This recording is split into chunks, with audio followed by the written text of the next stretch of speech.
구독자 여러분 안녕하세요. 스타119 임광목 대표입니다. 3월 19일 화요일 오후 3시 49분 장마감 유튜브 방송입니다. 별로 오른 것도 없는 한국 증시가 먼저 하락을 하니까요. 별로 기분 좋을 것이 없겠죠. 그렇지만 너무 또 꿀꿀해하지 마시고 우리 먼저 신나는 음악 하나 먼저 듣고요. 또 오늘 증시에 대해서 이것저것 공부를 해보도록 하겠습니다.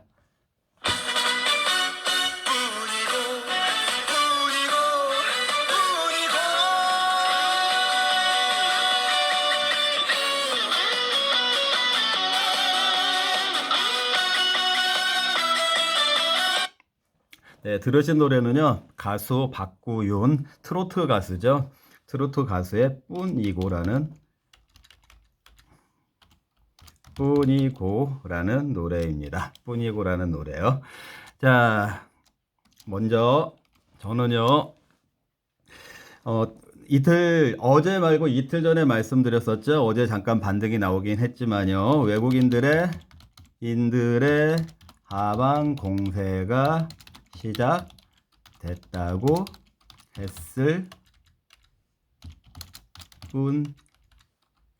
뿐이고, 네, 외국인들의 하방 공세가 시작이 됐다고 말을 했을 뿐이고, 네, 오늘까지 하방 공세가 이어지고 있고요. 이 하방 공세가 언제 끝나는 지점은 아직 안 끝났다고 생각하고 있거든요. 이 끝나는 지점은 결국에는 그 외국인들의 그 하방 공세를 마무리 짓는 선물 매도의 하방 크라이막스가 나온 날이 그게 뭐 이제 내일이 될 수도 있고 모레가 될 수도 있고요. 또 쉬었다가 언제가 될 수도 있지 모르겠지만 아직까지는 하방 공세가 끝나지 않은 걸로 보입니다. 여러분들 참고하시고요. 자, 또 뭐가 두 번째 삼성전자. 아이고 오늘 오타가 너무 전자는 괜찮다고 했을 뿐이고. 자, SK 하이닉스 같은 경우에는 반등이 나오면은 바로바로 매도 쳐야 된다라고 말씀드렸었어요. 하락 추세로 접어들었기 때문에 매도를 쳐야 된다라고 말씀을 드렸고, 삼성전자는 괜찮다고 말을 했을 뿐이고. 자, 오늘 삼성전자 장중에 밀렸지만 보합까지 올라오잖아요. 그 이유는 경기선의 마술이라고 할까요? 경계선의 마술 때문인데요. 이 경계선은 뭐 경기도 하는 경기가 아니고요. 경기가 좋다 안 좋다. 메모리 반도체의 경기선을 의미하는 거예요. 메모리 반도체의 경기선. 이 경계선이 일단은 지지력을 보여주고 있습니다. 경제 전문가들이 메모리 반도체가 바닥 찍었다고 했으니까, 이제 4월 초가 되면은 1, 4분기 삼성전자 실적이 나올 거예요. 또 이제 그 실적이 서프라이즈가 될지 또 쇼크가 될지는 뚜껑을 열어봐야 알겠지만, 일단은 그 삼성전자의 경기선의 마술로 인해서 삼성전자는 괜찮다. 그래서 72,000원이 잠깐이라도 이탈하면은 이탈폭은 나중에 수익폭이 된다. 다시 한번 말씀드릴게요. 삼성전자의 72,000원 이탈폭은 덤으로 얻는 수익폭이 된다 이렇게 생각을 하시고 매수를 하셔도 괜찮을 것 같습니다. 네, 이해하셨죠? 그리고 세 번째 STX 중공업 트레이딩 했을 뿐이고. 네. 어제 제가 장마감 30분 전에 트레이딩 종목으로 STX 중공업 트레이딩 관점이라고 했습니다. 트레이딩이 뭔지 아시죠?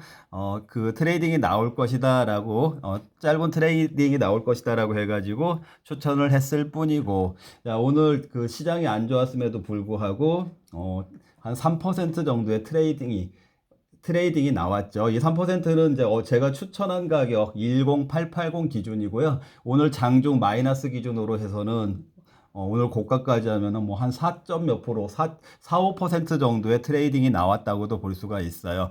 여기서 뭐 이 수익이 크냐 작냐를 말씀드리는 게 아니고 트레이딩이 뭐길래 이런 현상이 나타날까? 그건 결국에는 차트 분석이거든요. 차트 분석. 어떻게 차트를 분석을 했냐에 따라서 그 자리가 트레이딩을 할 자리라고 그걸 파악하는 게 중요한 거예요. 이 부분은 제가 이제 별도로 또 기회가 되면은, 시간이 되는 날, 여러분들에게 가르쳐 드리도록 하겠습니다. 자, 오늘 그 뿌리고로요. 제가 어제 코멘트했던 내용들, 며칠 사이에 코멘트했던 내용들에 대해서 복기를 한번 해봤습니다. 자, 오늘은 이거보다 좀 중요한 내용이 있어서요. 제가 이번 주에, 그,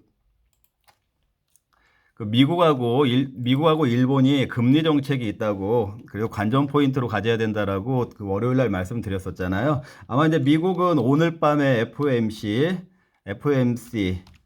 이거는 이제 FOMC는 미국의 그 FRB, 연방준비제도이사회 FRB에서 하는 통화회의를 FOMC라고 하고요. 이 FRB는 또는 그냥 짧게 FE 패드라고 부르기도 해요. 그래서 같은 거라고 생각을 하시면 되고요.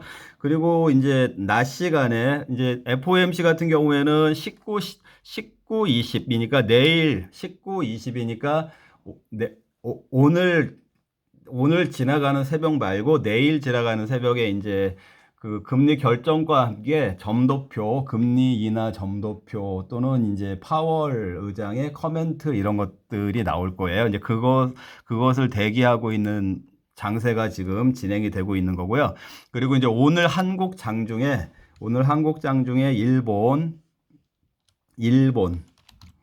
일본 중앙은행을 뱅크 오브 재팬 해가지고 BOJ라고 해요. BOJ라고 하고, 우리 한국을 뱅크 오브 코리아에서 BOK라고 하는 거하고 똑같게 생각을 하시면 되고, 오늘 일본에서 제로 금리 약 한 2004년이니까 한 8년 만에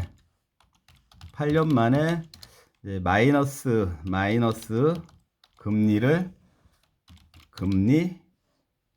이제를 철회했습니다. 마이너스 금리라는 거가 가능한가? 이게 지금 여러분들 좀 의아해 하실 텐데요. 이 마이너스 금리라는 거는 정책 금리를 말하는 거고, 개인이 은행에다가 돈을 맡겼을 때 마이너스 금리를 준다 그게 아니고, 금융기관이 일본의 중앙은행에다가 예치를 했을 때 마이너스를 적용한다.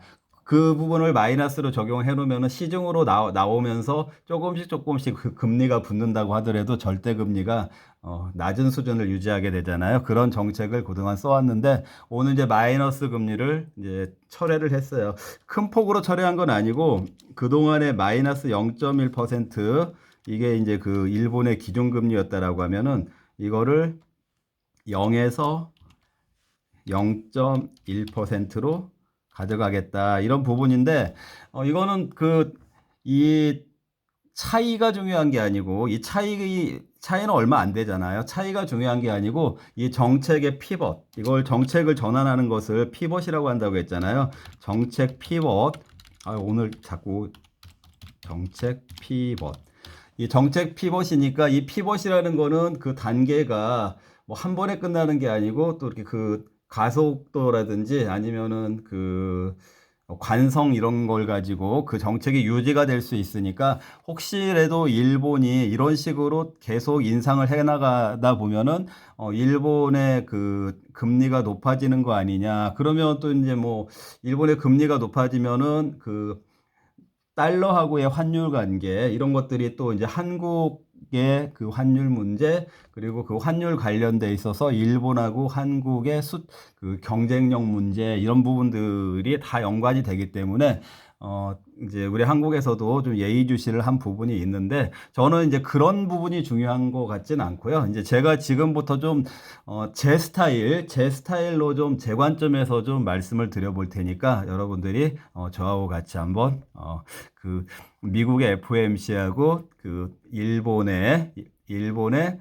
BOJ의 이 금리 피벗을 스탁 119 스타일로는 어떻게 해석을 하는가 이렇게 한번 여러분들이 같이 한번 지켜보셨으면 싶습니다. 우선 이제 일본이 먼저 오늘 그 정책이 발표가 됐으니까요. 일본 얘기부터 한번 시작을 해볼게요.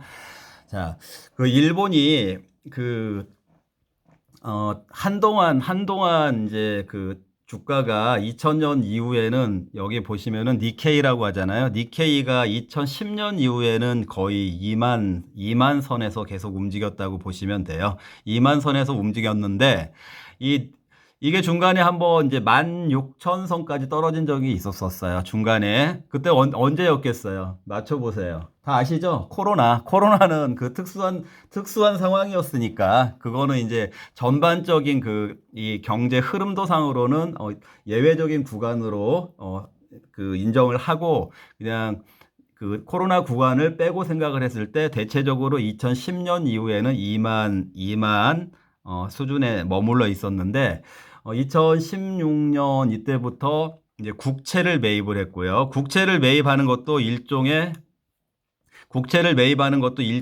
그 경기 부양책이에요. 왜냐면은 중앙은행에서 국채를 매입을 한다는 얘기는 국채를 사들이니까 중앙은행이 보유하고 있는 그 현금이 시중으로 흘러가거든요. 그렇기 때문에 이제 경기 부양책이 되겠죠. 경기를 살리겠다라고 해서 그 국채를 매입을 했고, 그 다음에 이 YCC라는 거는 Y는 yield라고 해서 그 금리라고 수익률, 뭐 금리 이 정도로 생각을 하시면 되는데, 이 C는 커브예요. 금리 커브를 C는 뒤에 있는 C는 컨트롤.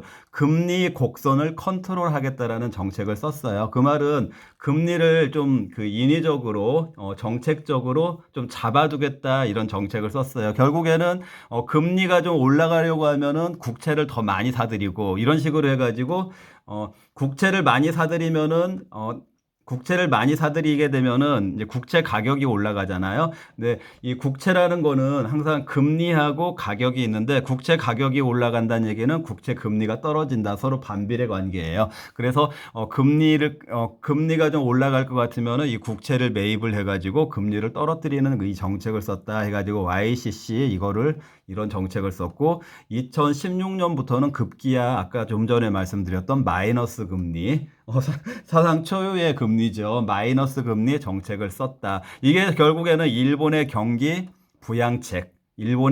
부양책을 쓰기 위해서 이런 정책을 계속해서 써왔더니, 결과적으로 어떻게 됐냐면은 니케이가 2만이었던 거가 최근에 이렇게 사상 최고치를 돌파하면서 4만 시대를 열게 된 거잖아요. 여러분들 이해가 되시죠? 이렇게 이제 일본이 그 2만 이 니케이에서 4만 니케이까지 올라왔다. 이렇게 되고 보니까 이제 지금 주가가 올라온 거는 좋은데 이제 그 일본에서도 경계를 하게 된 부분이 있다라는 거예요. 이렇게 그러니까 지금 시황에서는 이 주가가 올라온 거에 대해서 이 포인트를 가지고 설명하는 시황들이 없더라고요. 뉴스도 그렇고. 그런데 이 주가가 올라오니까 여러분들도 잘 생각을 해보세요. 이 주가가 좋거나 부동산이 좋으면은 아무래도 소비력이 생기겠죠. 맞죠? 소비력이 생기겠죠. 왜냐면 주식으로 돈 벌거나 부동산으로 돈을 벌 여유 있는 사람들이 좀 소비를 더 할 수 있는 여력이 생기잖아요. 소비 여력이 생기는 거죠. 이해되시겠죠? 자, 소비 여력이 생기면은 어디에 영향을 줄 것 같으세요? 뭐 이런저런 단계가 있겠지만 결국에 소비 여력이 생기면은 뭔가를 많이 소비한다는 얘기니까 물가를 올리게 한다. 이런 연관관계가 생긴다라는 거예요. 자, 그러다 보니까 이렇게 일본이 주가도 오르고 경기도 좋아진 거는 다 좋은데, 지금 보니까 이걸로 인해서 이제 물가가 2%대로 올라왔다. 일본에서도요. 그러니까, 일본 당국에서도 좀 경계를 하고 긴장을 하기 시작한 거죠. 그래서 이제 이 마이너스 금리하고 YCC 이런 정책들, 당분간 국채 매입은 뭐 그렇게 강도 높게 매입하지는 않겠지만 이 매입하고 있던 것은 조금씩은 매입을 하겠다라고 하고 이건 아직 정책적으로 내려놓지는 않았는데 오늘 이 YCC하고 마이너스 금리 정책 이 두 가지를 내려둔 거예요. 자, 그럼 이 지금 이런 정책들로 인해서 니케이가 2만에서 4만까지 올라갔다. 그럼 이 정책들을 내려놓겠다 하면은 종국에는 이 니케이 지수가 여러분들은 지금처럼 계속 올라갈 거라고 생각하나요? 오늘 오르고 어제도 올랐어요, 니케이가요. 근데 이제 니케이가 한 2주 정도 전에 4만 원, 4만 선 위에 고점을 찍었던 그 기준으로 봤을 때는 한 5% 정도요. 몇 퍼센트요? 한 5% 정도 조정을 받은 상태에서 5% 정도 조정을 받은 상태에서 어제하고 오늘 조금 반등을 한 거예요. 그러니까 5% 조정 상태에서 어제하고 오늘 한 3% 여기다 한번 써볼게요. 5% 조정 후 아이고 조정 후 죄송해요. 제가 조정 후 3% 회복. 이제 어제 이 피벗 정책으로 인해서 일본에서는 이렇게 이거를 주가가 조금 조정 받았던 그 부분을 조금 회복을 했는데 여러분들이 생각하기에는 이제 앞으로 어떻게 될 것 같다고 생각이 되죠? 제가 어제 말씀드렸죠. 이 피벗 정책들 관련해 가지고 저는 일본 증시 조정 모드로 생각을 한다라고 말씀드렸잖아요. 그 얘기 말씀드리는 거예요. 일단 어제하고 오늘 3% 회복되는 느낌을 갖고 있긴 하지만 이 정책으로 인해서 아마도 일본에서 노리려고 하는 거는 지금 이 물가를 좀 컨트롤하기 위해서는 이 주식이 너무 올라가니까 이 소비력이 너무 강한 걸로 보고 있는 것 같아요. 그래서 아마도 이 니케이는 어제 오늘 조금 5% 조정 후 3% 정도 반등이 또 나왔지만 추가적으로 조정할 가능성이 높다라고 본다는 게 저의 의견입니다. 무슨 말씀인지 알겠죠? 그래서 오늘 일본에서 단행이 된 이 금리 이제 인상이요. 금리 인상인데 이 금리 인상 이슈를 저는 이 일본의 니케이 지수 관점에서 이렇게 해석을 한다 이런 말씀을 드리는 것입니다. 자, 이해가 되셨으면요. 미국으로 잠깐 넘어가 보겠습니다. 미국이요. 자, 미국은 FOMC가 이제 오늘 밤하고 내일까지 이렇게 열리게 되는데, 이제 뭐 아마도 3월 달에 이제 금리 인하는 물 건너갔다라고 했으니까, 이제 금리 인하를 6월에 하냐, 뭐 그 이후에 하냐, 막 이런 걸로 인해서,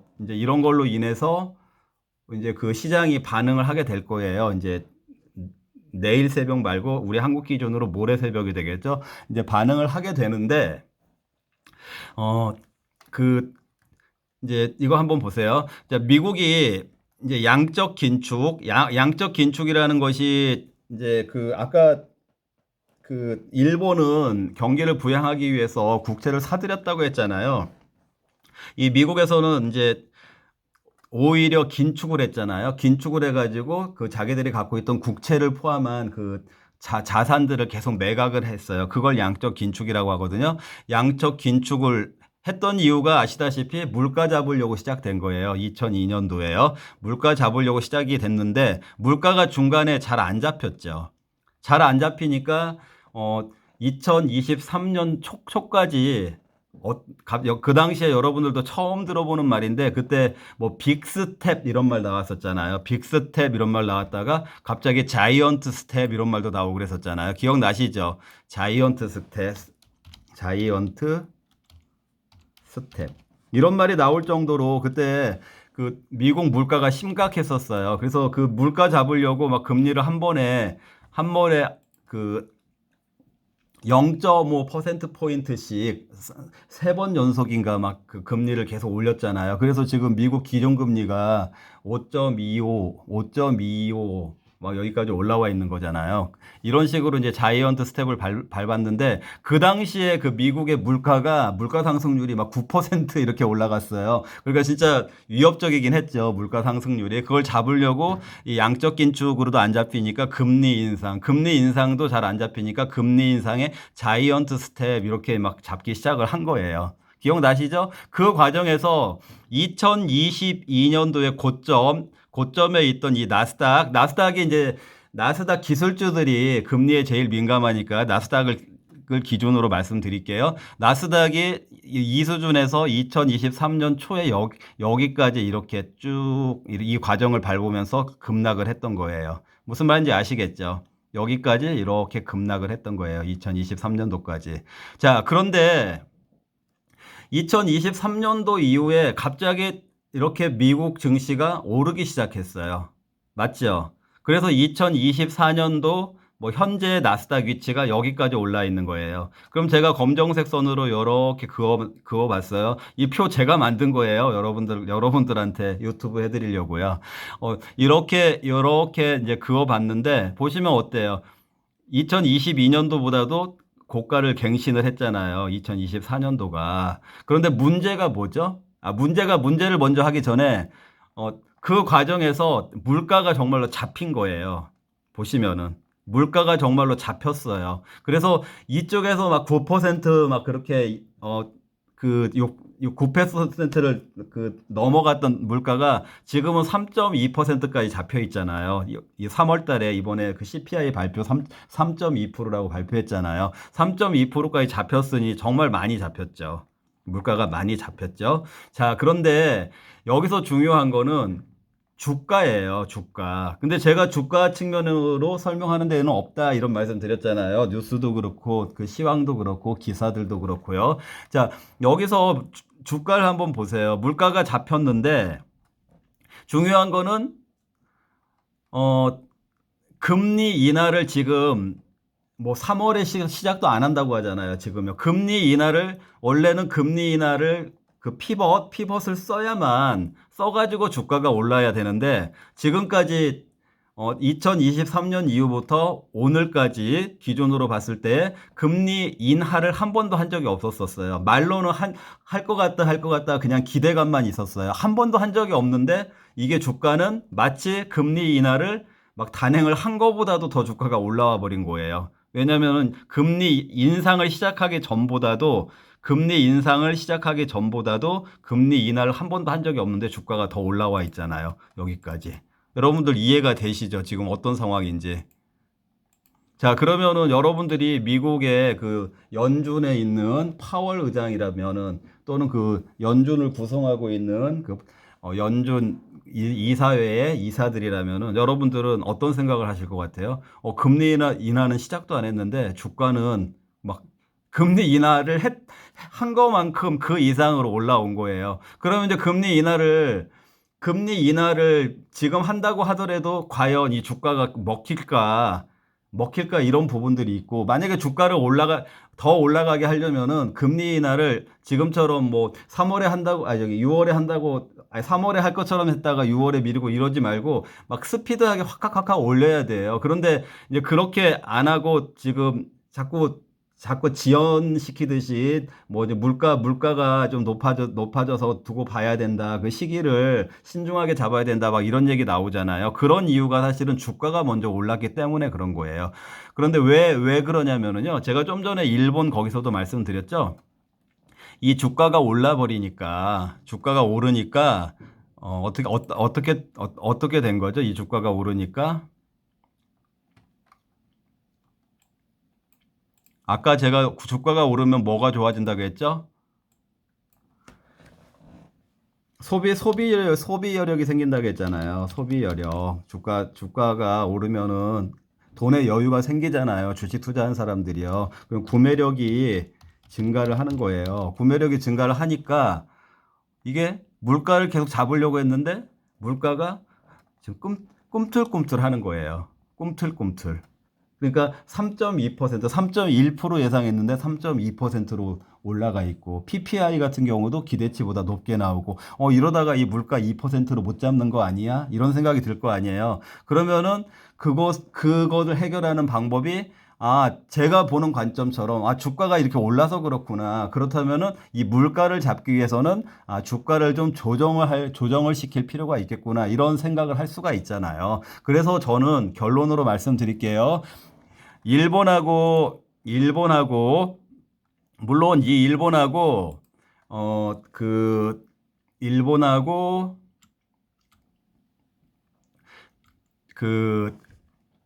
미국하고는 지금 경제 상황 자체가 완전 다르죠. 둘 다 주가가 상황이 다 달라요. 한쪽은 금리를 마이너스 금리를 유지를 했었었고, 그다음에 미국은 오히려 이제 금리를 계속 자이언트 스텝을 밟아가지고 고금리를 미국치고는 고금리를 계속 유지를 했던 거잖아요. 그런 상황이었는데 어떻게 된 거죠? 결과는 어떻게 된 거죠? 결과는 미국도 그렇고 일본도 그렇고 주가가 사상 최고치를 둘 다 올라간 거잖아요. 그래서 지금 우리 한국하고 완전 다르게 주가가 사상 최고치를 올라가 버리니까 저는 이 주가를 조정시키는 정책이라고 본다는 거예요.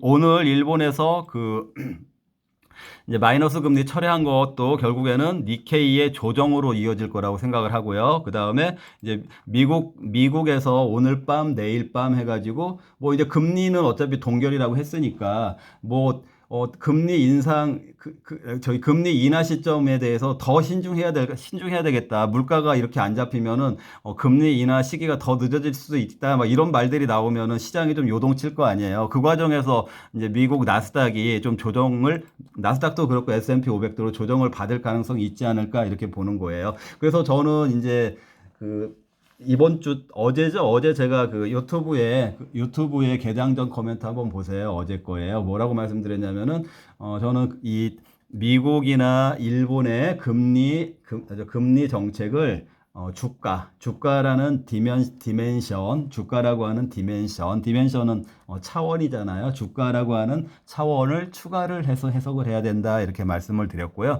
지금 일련의 정책들이, 오늘 일본의 반응 이런 걸 볼 것이 아니고, 이제 미국하고, 일본은, 조금, 그 기간이 제가 좀 단기라고 할 수도 없고 중기라고도 할 수 없고 그 단기와 중기 정도의 관점에서 봤을 때 조금 일정 폭의 지금처럼 받았던 조정보다는 더 조정각이 깊어지는 그런 조정이 올 것으로 예상을 한다 이렇게 말씀을 드리는 거고요. 그럼에도 불구하고 한국 증시는 제가 어제 그렇게 말씀드렸죠. 비교적 안전하다 이렇게 말씀드렸던 거는 비교적 안전하다 이 얘기가 한국 증시는 올라갈 것이다 이런 말씀을 드리는 게 아니고 한국은 사실상 오른 게 별로 없기 때문에 그 하락도 제한적일 거다 이렇게 말씀을 드리는 거고 또 이제 아까 삼성전자 같은 거를 비롯해서 이렇게 또 이제 주가를 좀 받쳐줄 종목들이 있을 거라고 생각을 해요. 그래서 그런 종목들이 있으니까 한국 증시는 미국이나 일본이 조정이 온다고 하더라도 그 조정이 그래도 그들의 조정보다는 좀 제한적이지 않을까 이렇게 본다는 것이고요.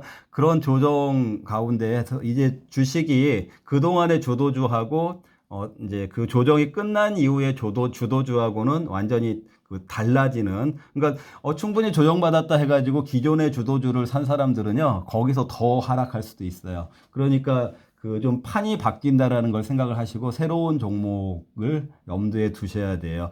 그런 종목들에서 또 2배씩 올라가고 이런 종목들이 나오게 됩니다. 여러분들도 그런 관점에서 그 종목을 좀 접근을 할 필요가 있다라는 거. 그래서 저희 유튜브 매일 시청하시고 또 저하고 계속해서 소통을 하시면은 여러분들이 또 이번 기회 장세가 왔을 때에 좀 빠르게 좋은 결과가 나올 수 있도록 제가 도움을 드려보고 싶습니다. 자, 오늘 내용이 여러분들 도움이 되셨습니까? 도움이 되셨다면은요, 구독, 좋아요 눌러주시고요. 내일 아침에 뵙겠습니다. 감사합니다.